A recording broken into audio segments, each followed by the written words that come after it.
नमस्कार दोस्तों, कागज नगर और उसके आसपास की खास खबरों के इस वीडियो में आपका हार्दिक स्वागत है। खबरों को विस्तार से समझने से पहले एक नजर डालते हैं आज की मुख्य हेडलाइंस पर।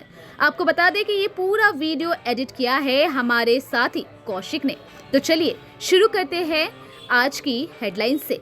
डायलिसिस की समस्या, मीटिंग गुंडुबा की कहानी, बाहर से कुछ और अंदर से कुछ और, वोटर आईडी कार्ड की लिंक शुरू, राजशेखर के इंसाफ की मांग। तो आइए अब देखते हैं खबरों को विस्तार से। आजकल कागज नगर शहर में डायलिसिस पेशेंट की संख्या में लगातार बढ़ोतरी देखने को मिल रही है। सिर्फ कागज नगर ही क्यों, पूरे उत्तर तेलंगाना में किडनी खराब होने की घटना अब आम होने लगी है। सबसे ज्यादा बुरी हालत मंदामरी की है। मंदामरी शहर की कुल आबादी में से 8% लोगों की किडनियां खराब हो चुकी है। कमोबेश यही हालत आसिफाबाद, मंचिरियाल, बेलमपल्ली, गोदावरी खनी और रामगुंडम की है। कागज नगर में कुल 46 लोग नियमित रूप से डायलिसिस करवाने आते हैं और अभी 34 लोग ट्रीटमेंट करवाने में लगे हुए हैं। ये ऐसे लोग हैं जिनकी किडनियां पूरी तरह से खराब हो चुकी है। इनको टॉयलेट नहीं लगती। ये हर 3 से 4 दिन में एक बार कागज नगर के सरकारी अस्पताल में आते हैं और डायलिसिस करवाते हैं।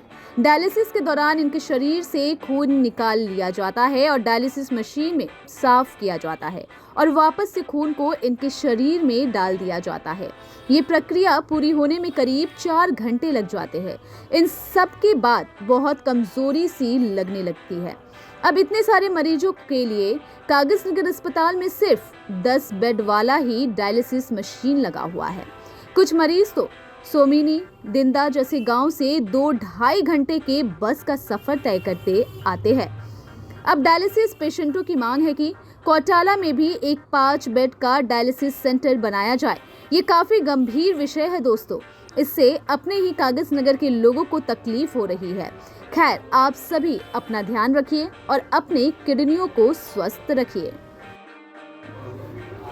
आबकारी विभाग के मंत्री श्री जुपल्ली कृष्णा राव और नए नवेले श्रम मंत्री श्री विवेक वेंकट स्वामी को लेकर पिछले दिनों खूब चर्चाएं हो रही थी। इन दोनों को हाल फिलहाल में ही नई जिम्मेदारी मिली है। विवेक जी नए मंत्री बने हैं और कृष्णा राव जी को नया आदिलाबाद प्रखंड का पालक मंत्री बनाया गया है। इससे पहले मंत्री सितका यहाँ की पालक मंत्री थी। खैर, आज दोनों सुबह आदिलाबाद पहुंचे। यहाँ उन्होंने आदिलाबाद प्रखंड के सभी आला अधिकारियों और प्रजा प्रतिनिधियों को बुलाया। चारों जिले के कलेक्टर, डिप्टी कलेक्टर और एसपी, डीएसपी पहुंचे। इनके साथ दोनों सांसद भी हाजिर रहे। आदिलाबाद प्रखंड के एमएलसी विट्ठल दांडे भी पहुंचे। पूरे प्रखंड के 10 विधायक भी पहुंचे। इसके अलावा सभी विभागों के चीफ स्टाफ भी यहाँ पहुंचे। किसकी क्या समस्या है, कैसे आगे काम करना है, ये सब चीजों को लेकर बातचीत हुई। अब देखने वाली बात यह है कि क्या पालक मंत्री जी की जेब से हमारे कागज नगर के लिए कुछ फंड निकलेगा। क्या श्रम मंत्री विवेक बाबू एसपीएम के लिए कुछ कर पाएंगे। आज अंतर्राष्ट्रीय नशा मुक्ति दिवस है। इसी मौके पर आइए आपको बताते हैं कहानी गुंडुबा की। पूरे तेलंगाना में देखते ही देखते नशा करने वालों की संख्या बढ़ रही है। उसके बाद शराब का रेट भी बढ़ गया है। फिर अब तो पंचायत चुनाव भी आने वाले हैं। ऐसे में गुडुम्बा बनाने वालों का बाजार गर्म है।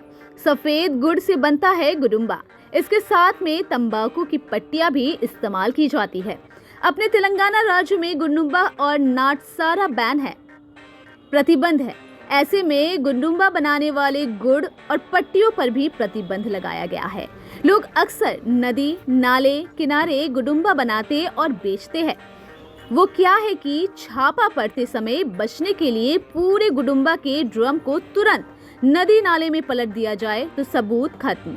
ऐसे में कागज नगर का आबकारी विभाग पूरे डिवीजन में हैरान परेशान होकर घूम रहा है। प्रतिबंधित गुड़ और तंबाकू की पट्टी महाराष्ट्र में आराम से मिल जाती है। वहाँ ये गुड़ करीब 50 रुपए प्रति किलो के हिसाब से मिलता है। कुछ लोग इसे कागज नगर लाकर 80 से 100 रुपए प्रति किलो के हिसाब से बेच देते हैं। यानी गुडुम्बा तो गुडुम्बा, गुड़ का भी अलग तस्करी चल रहा है।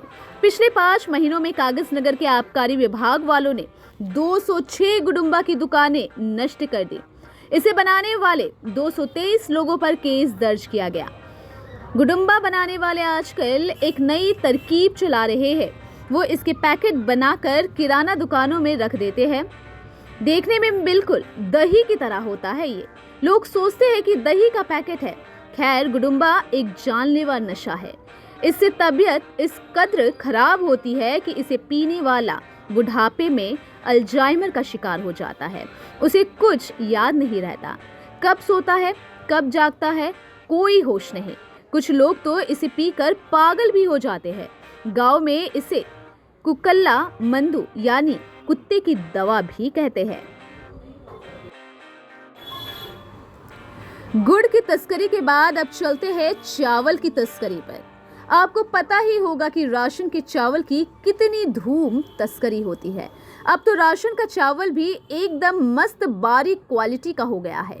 इसको लेकर एक गैंग ने नया दिमाग लगाया। एक ऐसा गैंग पकड़ा गया जो कि ब्रांडेड चावल के बोरियों में राशन का चावल तस्करी कर रहा था। जी हाँ दोस्तों, ये गैंग बड़ा ही शातिर था। इन लोगों ने पहले ब्रांडेड चावल के बोरे बनवाए, फिर उसमें राशन का चावल भरवाया और सील मार के ये उसे महाराष्ट्र में बेचने के चक्कर में थे। Jai Shri Ram, golden, cycle brand, Surya Teja, Madhuram, Deepam, Geetanjali, white, platinum, Shri Datta और ना जाने किस किस ब्रांड से ये चावल को बेचने की फिराक में थे। फिर क्या, एक खबरी ने मुंह खोल दिया और सारा प्लान पुलिस को पता चल गया। पुलिस ने मारा छापा और पकड़ लिया 80 क्विंटल चावल। राजेश्वर, अयूब शेख और असलम शेख का नाम इसमें सामने आया है। राजेश्वर और अयूब को पुलिस ने पकड़ लिया है। असलम अब भी फरार है। वोटर्स हेल्पलाइन वाली वेबसाइट फिर से चालू हो गई है।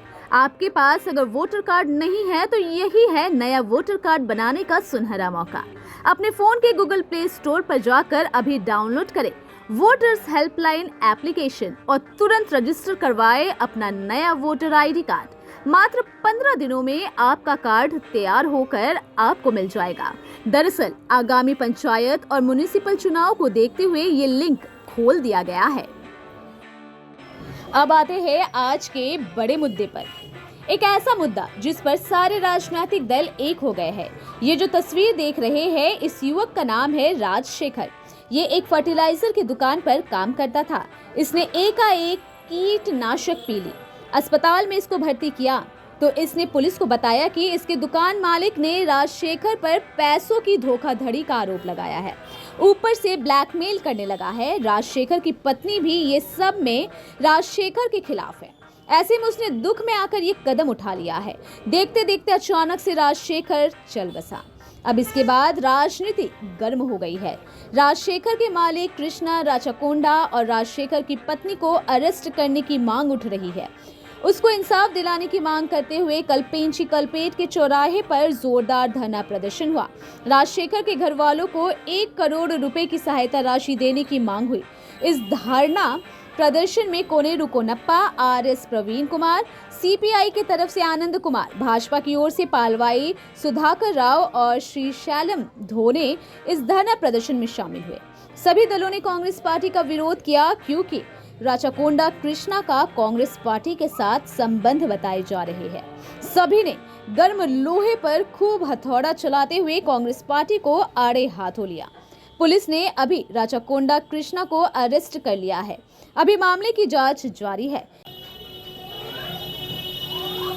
इससे जुड़ी एक विस्तृत वीडियो हम आपको कल दोपहर 2 बजे प्रसारित करके देंगे।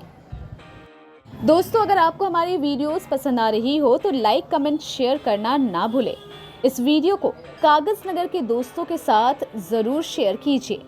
मिलेंगे नए वीडियो में नई खबरों के साथ। देखते रहिए लोकल टीवी। नमस्कार।